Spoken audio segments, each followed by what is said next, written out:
Quick question. Are you overproducing your beats? Why is that horn going off? I got questions. Let's talk about it. Airbit.com. Music producers, are you overproducing your beats?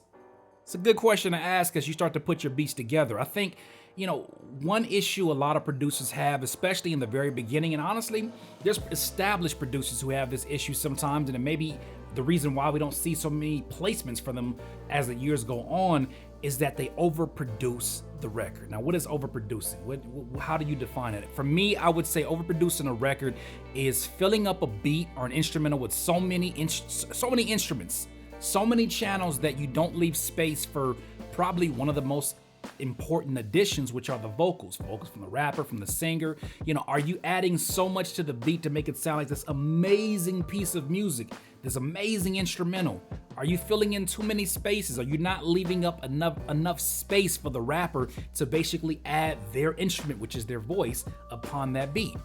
It's a great question to ask yourself, especially as you're starting to lease beats. I'll tell you like this. I've had beats that I spend so much time on. I add so many instruments to them. I'm playing chords here. I got a chord progression here. I got pads over here. I got synthesizers coming in every once in a while, and they're literally stealing the show from the rapper that hasn't even rapped over them. And you got to think about it. When a rapper's listening to a beat, if you ever been in a session, you ever see they listen to a beat and then they start mumbling some words like, probably not like that, but they start mumbling words trying to figure out what to add to that beat, and they're trying to figure it out.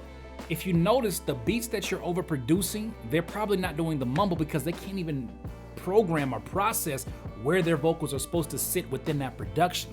That's partly your fault. As a producer, you have to figure out ways that still satisfy the need to be musical, still satisfy the need to have a beat that's not too simplistic, but at the same time have a beat that it's just like yin and yang when it comes to the artist. You gotta make sure that you are like peanut butter and jelly, baby. You gotta make sure that you're going hand in hand. And I think sometimes it's not even so much a producer being so overly talented that they just have so many instruments and runs that they can add to a beat. I think sometimes it's producers who are insecure about their beat and feel like it just doesn't have enough. But I'll tell you, in my experience, I was getting to this, but I actually went on a little rant. But in my experience, there have been times that I have put so many instruments on a beat, right? I told you all those instruments that I put on a beat, and then I put it out there for sale in a leasing business, in my leasing website, and then come to find out, it's crickets. Nobody wants to get the beat. Right? Every once in a while, somebody come get the beat. But the beats with the limited amount of instruments, I mean like 5 or 6 instruments, those are the ones that sell like hotcakes. And it leaves me like, really? That took me 45 minutes in comparison to this 4 hours or 2 days of a beat.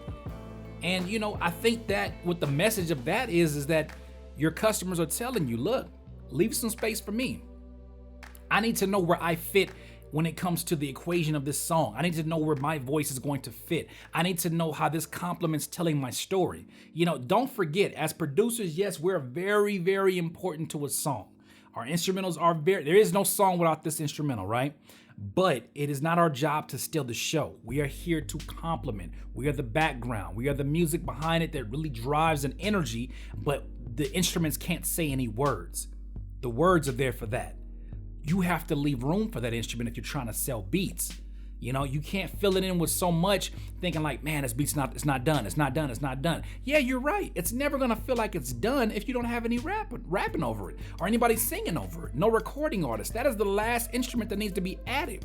So when you think of things like, if you look at it from the perspective of, how can I put this? Let me give you an example. You're putting a cake together, right? You put it in the oven, right? You got all the ingredients put in the oven, and you look at that cake, and you look at the cake on the actual cake box, and you're like, it just doesn't feel done. Well, what's the last thing you got to add to that cake? I don't know, maybe the icing. Well, then let these rappers be the icing to the cake. Stop trying to add icing on it, and then give them the cake, and then they're like, this is dope, but I don't know what I can add to that. You get where I'm coming from? I don't know if you like that analogy, but it helped me out to understand that. So what I'll say is really start to ask yourself, instead of what I can add to this beat, start asking yourself what I can take away. It's not always about trying to just beef up as many sounds as possible on a beat. Sometimes it's about taking it away so that you can be even more efficient. The beat doesn't have to be perfect. It just needs to be efficient. It needs to evoke an emotion. It needs to get people feeling like, I need this beat because I gotta tell this story. Whatever the story is. Whether that's about going and getting some Versace and some Gucci, or whether that's, a story about, a lost love, or whatever the case may be, it's your job to help tell the story. It's not your job to take over the whole story. When you think about a movie, movies have directors and co-directors and producers and executive producers. They all play their own role. The director is not all of that. So it's not up to you to try to be all of the creative process of the song, unless you're rapping over the beat. Okay, that's something else different. But if you're trying to provide this as a producer to leasing artists that are out there, artists who are willing to invest into your product, do them a favor and do yourself a favor. Don't overproduce. Leave room for them as well. Once again, this is Curtis King at Airbit.com. Have a good one. Airbit.com. Music producers, don't forget to subscribe to the Airbit channel right now.